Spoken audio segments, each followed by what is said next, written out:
Ну и последнее. Накануне новогоднего праздника каждая семья обязательно в качестве сувенира приобретает для себя символ года. В 2016-м это огненная обезьяна. А в одной из семей города Ленска уверены, что для них грядущий год будет особенным, ведь у них поселился живой символ 2016-го. Олеся Василова продолжит.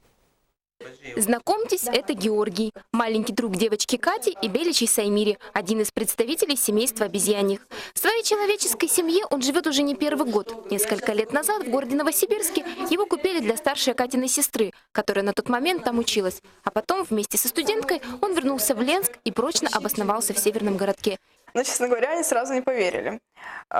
Только через некоторое время, когда они сами уже поняли, что он живет у нас, и ощутили на себе это, только потом они уже поняли и поверили.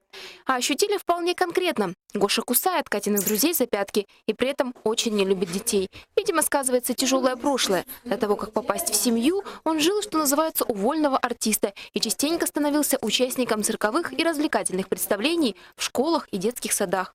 Но в семье он почти король. Делит кров с еще одним питомцем, уже из кошачьих, и живет с ним в мире и согласии. Но первое время он жил в клетке у нас, потом уже нам его стало жалко, и мы его выпустили на волю.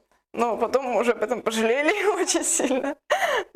Ну, конечно, это частая уборка, может быть, иногда какой-то запах, уход за ним постоянный. Первое время он вообще не любил мыться, поэтому было это очень проблемно. Хозяйка Гоши Кати не только просто дружит со своим питомцем и ухаживает за ним, но даже провела большую исследовательскую работу по этому виду цепкохвостых обезьян.